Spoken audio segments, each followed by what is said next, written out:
Hello students, how are you? I hope you will be fit and fine. Smile करिए और मेरे video को शुरू करिए। आज हम पढ़ने वाले हैं 10th क्लास के पहले chapter chemical reaction and equation का अगला हिस्सा डिस्प्लेसमेंट रिएक्शन। जब कभी भी बात डिस्प्लेसमेंट की होती है, क्या समझ में आता है आपके? फिजिक्स में भी कोई ऐसी चीज पढ़ते हैं 9th में। डिस्प्लेस का मतलब है कोई चीज अपनी जगह बदल देती है, खिसक जाती है, कहीं उधर खिसको। और खिसकाता कौन है? आप लोगों ने देखा, लोग दबंगई करते हैं, क्या करते हैं? जो ताकतवर होता है वो अपने कम वाले क्या कर देता है? खिसका देता है। ऐसा यहाँ पर भी होता है। तो डिस्प्लेसमेंट रिएक्शन के लिए देखें, एक बड़ी अच्छी सी रिएक्शन है। 9th में आपके केमिस्ट्री टीचर ने सिखाई होगी, छोटी क्लास में भी कराई जाती है, बड़ी कलरफुल होती है। तो कॉपर सल्फेट के एक्वा सॉल्यूशन में जब आयरन डालते हैं तो इसका कलर धीरे धीरे ब्लू से फेड होने लगता है। FeSO4 एक्वस प्लस Cu, ये एक्चुअली कलर क्या होता है? ब्लू होता है, पीकॉक ब्लू कहते हैं, है ना। और ये कैसे होता है? येलोइश ग्रीन हो जाता है, येलोइश ग्रीन, ठीक है, पीला सा हरा हो जाता है। तो आपने देखा इसमें जो है ये बड़ी कलरफुल रिएक्शन है। इसका ब्लू कलर जो है धीरे धीरे फेड होने लगेगा। जब ये कलर फेड होगा तो पहचान हो जाएगी रिएक्शन क्या हो रही है, अपनी रिएक्टेंट से प्रोडक्ट की तरफ बढ़ रहे हैं। अब देखिए जरा डिस्प्लेसमेंट रिएक्शन में क्या नजर आया आपको? ये ब्लू कलर किसकी वजह से था? हम लोग पढ़ेंगे कॉपर आयंस की वजह से। क्या? Copper ions. कॉपर सल्फेट, तो यहाँ पर कॉपर +2 होगा, सल्फेट -2 होगा। अब यहाँ पर उल्टा हो जाएगा, Fe +2 हो गया और यहाँ Cu क्या हो गया? 0 हो गया। तो किसने किसकी जगह ली? आयरन ने कॉपर की जगह ले ली, यानी iron has displaced to copper. तो क्या खास बात होगी? इसकी डेफिनेशन लिखेंगे, those chemical reactions in which a more reactive metal displaces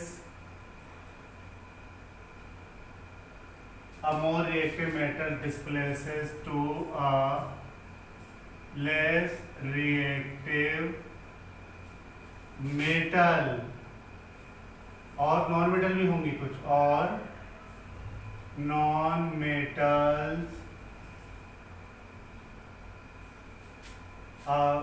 those reactions in which a more reactive metal displaces to a less reactive metal from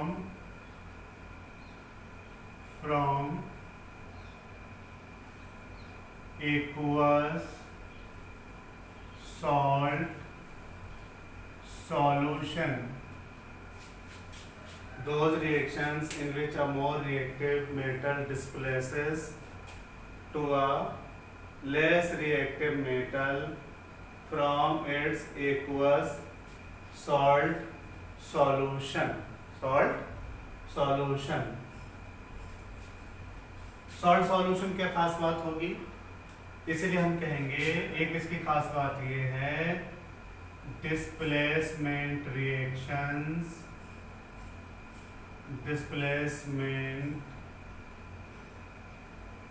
reactions are shown by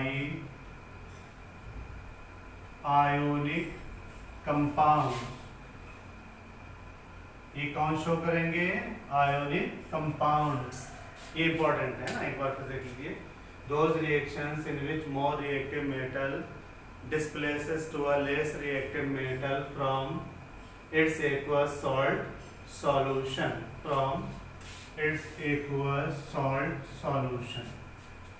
तो पहली बात तो ये होगी कि इसमें ज्यादा रिएक्टिव मेटल कम reactive metal को डिस्प्लेस करेगी। एक और खास बात है कि इसमें कलर चेंज भी हो सकता है। कलर चेंज टेक्स प्लेस, है ना। ज्यादातर रिएक्शन में क्या होगा, कलर चेंज होगा। यहाँ पर ब्लू कलर था, जब आयरन ने इसको डिस्प्लेस कर दिया तो क्या होगा, यहाँ पर एक चीज नजर आ रही होगी, AQ।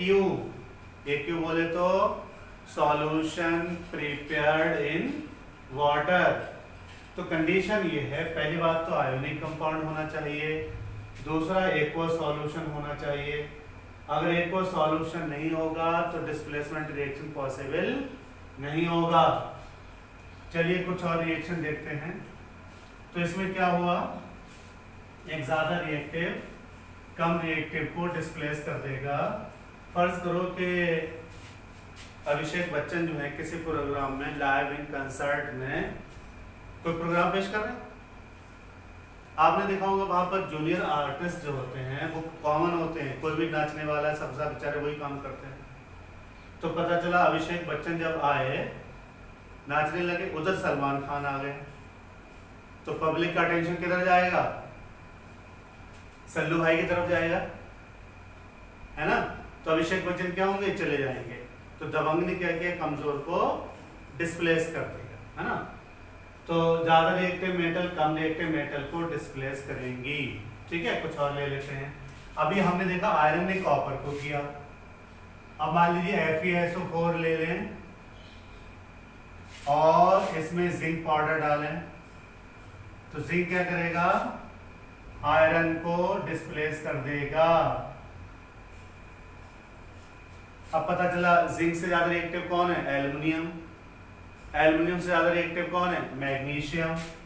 अब मान लीजिए हमने ले लिया ZnSO4 एक्वस प्लस मैग्नीशियम, तो मैग्नीशियम क्या करेगा, जिंक को डिस्प्लेस कर देगा।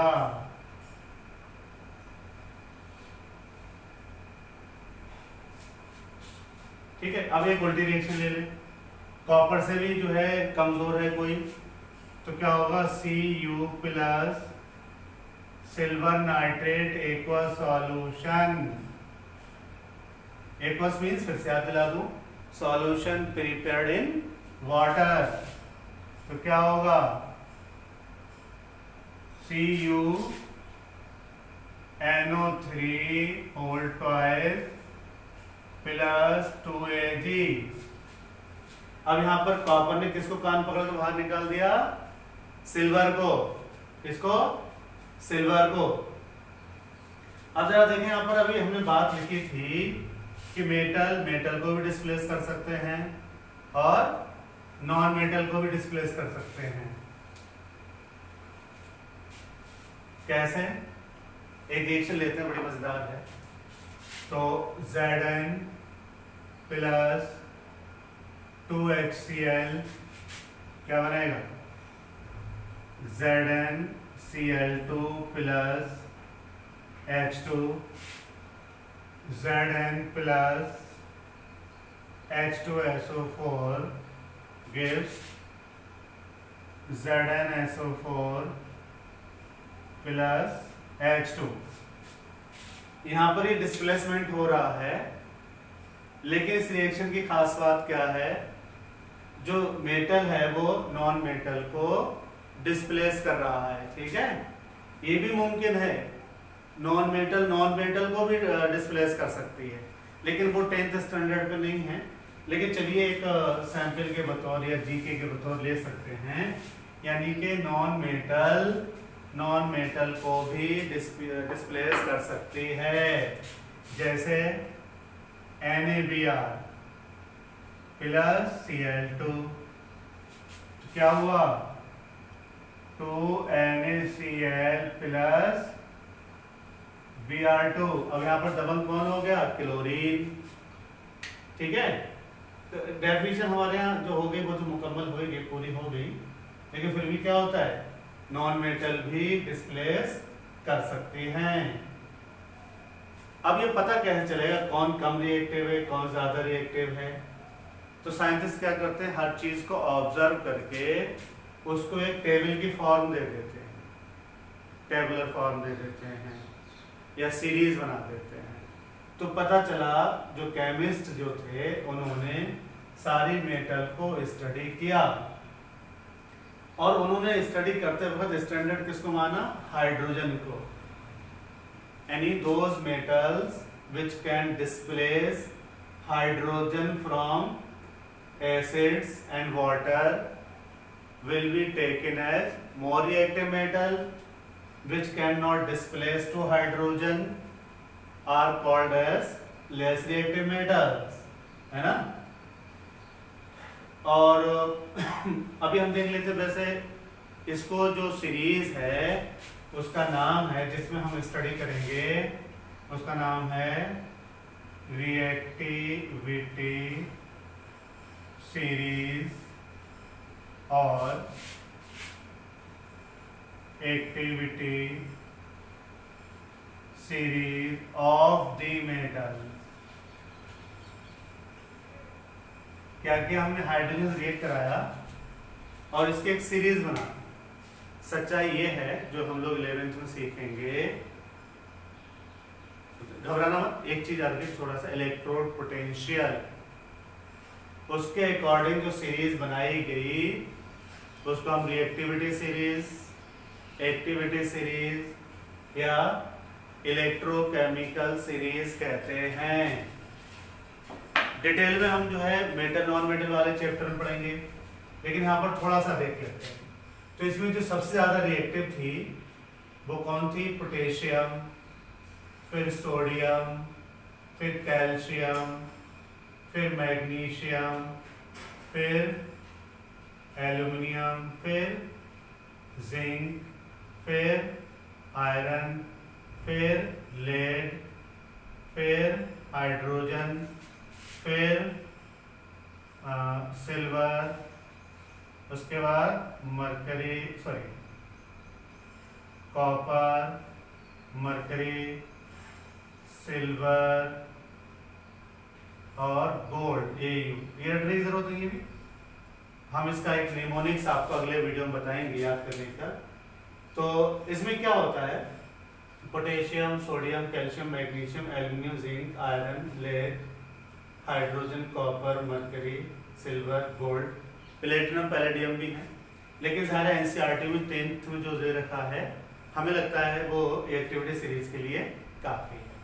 अब इसमें खास बात होगी, जो मेटल हाइड्रोजन से ऊपर होंगे, जो मेटल हाइड्रोजन से ऊपर होंगे, they will displace hydrogen from dilute acids and water. ये अगली रिएक्शन में हम देखेंगे। तो अभी हम जरा सा इशारे के लिए बता देते हैं। जैसे हमने कहा 2Na प्लस H2O, है ना, क्या बना? 2NaOH plus H2। तो जो मेटल हाइड्रोजन से ऊपर हैं वो हाइड्रोजन को डाइल्यूट एसिड से या वाटर से डिस्प्लेस कर सकती हैं। ठीक है, तो ये हमारा क्या था? Displacement reaction. चलते तो फिर से याद करिए एक बार। Those reactions in which a more reactive metal displaces to a less reactive metal or non-metal from its aqueous salt solution। दो चीज इसके निकल के आई। एक क्या होगा? कलर चेंज हो सकता है, एक्सोथर्मिक हो सकती हैं। एक्सोथर्मिक का मतलब जिसके अंदर हीट क्या होती है? रिलीज होती है। ठीक है, दूसरी खास बात इन्होंने क्या कही कि आयोनिक कंपाउंड होना चाहिए, या ऐसा कंपाउंड जिसका आयोनाइजेशन हो सकता है। जैसे ये बात थी Zn प्लस HCl, तो इस पे हम एसिड बेस में बात कर चुके हैं। ZnCl2 plus H2। इसकी खास बात देखिए, आयोनिक कंपाउंड कब होता है?